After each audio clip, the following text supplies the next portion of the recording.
Alright, so we are looking at lesson 13 today, instantaneous velocity and instantaneous acceleration. So hopefully after this lesson you will understand how instantaneous velocity and acceleration work.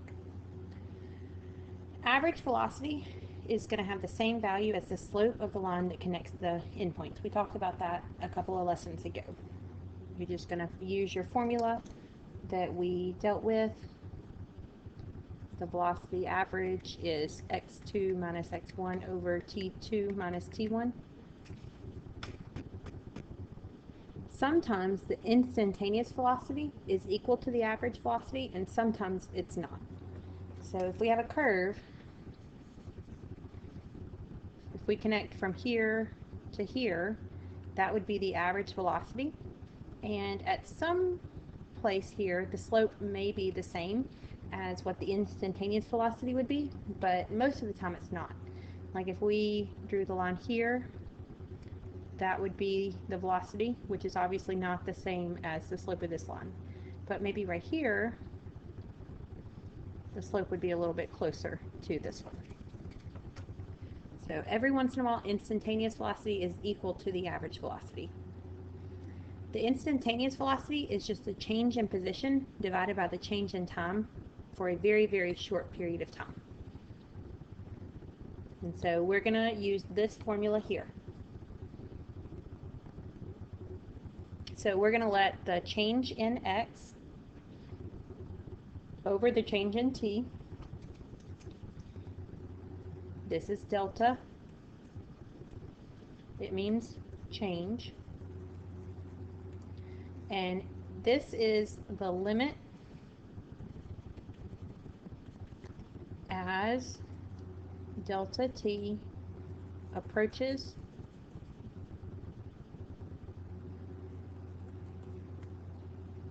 zero.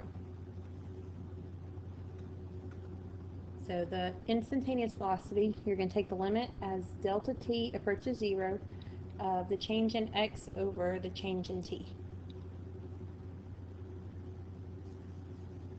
This whole formula is calculus based, so if you're taking calculus, you'll see limits.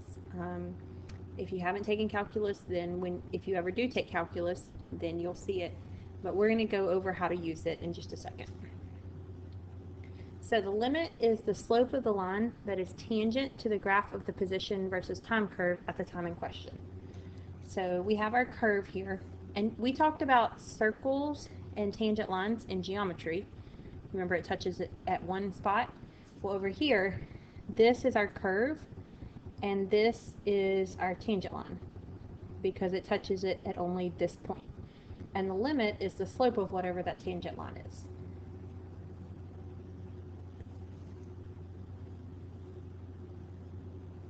So looking at this example, it shows the x position of a particle, and we want to estimate the instantaneous velocity when t equals 3. So t equals 3 right here. And so we're going to make a line here that is tangent.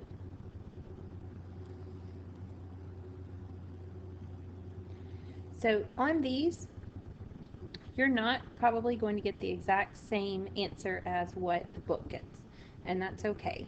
We're just going to estimate it. So you need to pick 2 points that are on the line that you draw that is tangent to your curve. So I'm going to say -10, 2, or 2, -10, and then I'm going to say 4, and it kind of looks like it may be -19. You may say it's a different number, but we'll go with those two. So we're going to do the limit as delta t goes to 0 of delta x over delta t. So the change in our x values that we find are from our x values are from -19 to -10. So that's a change of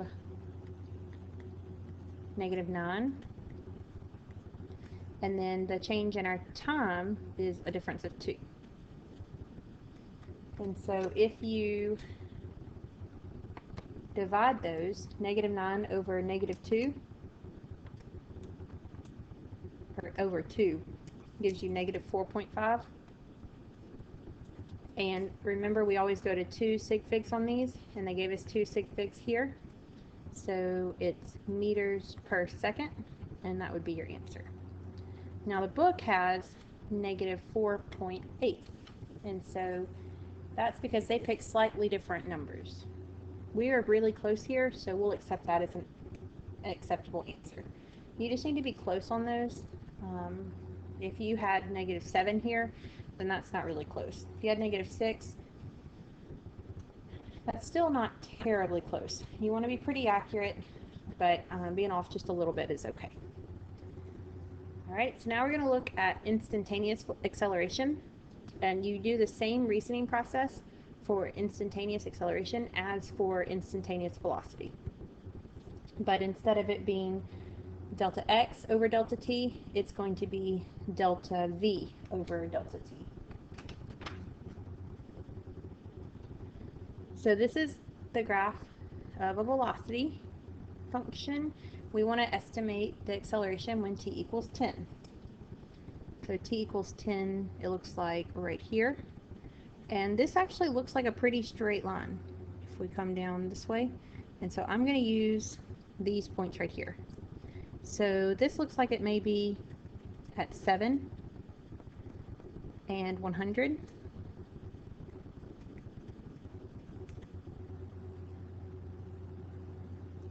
And this one looks like it may be at 12, and it may be, we'll say 45. So that would be the 2 points that I picked. Again, you're going to probably pick different points than your neighbor, and that's okay, as long as your answer looks pretty close to the same. So this is our formula we're going to use.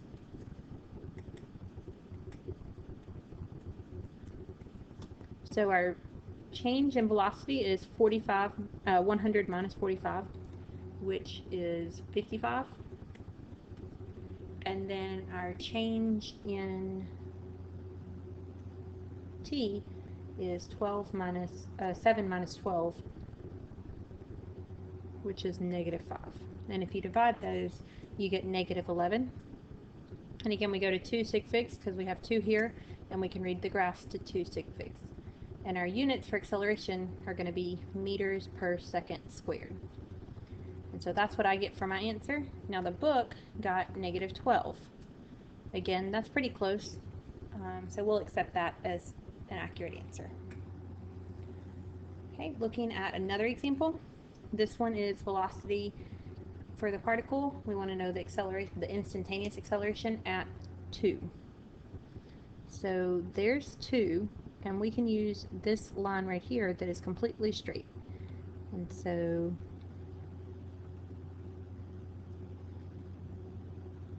that point, why don't y'all pick what you think it is? Y'all look in the book and pick what you think, and then y'all pause the video and try it, and then we'll go over it together. And we'll see how close y'all got to what I get.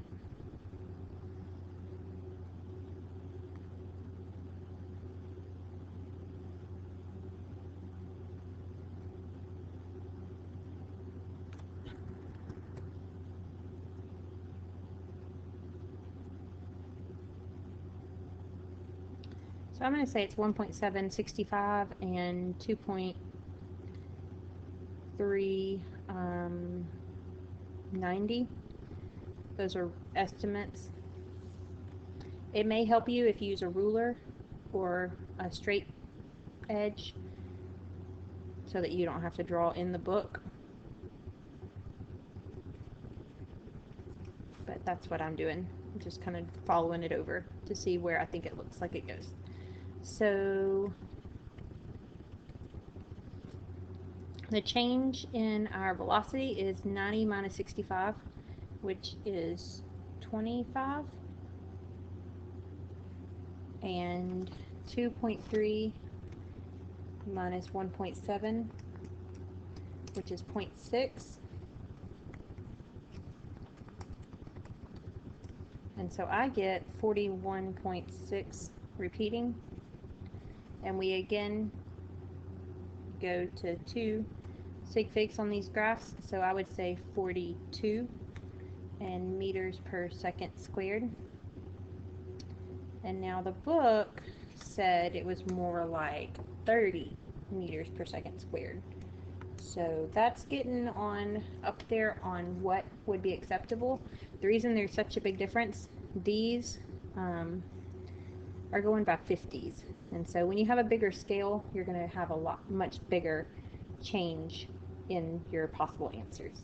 So hopefully you got closer to 30 than I did. These aren't the easiest to grade just because you do have to look at what the possible ranges could be. But hopefully as you do these, you'll get closer and closer to what the book has. But don't freak out if every time you're just a little bit off. That's okay. You just want to be as close as possible.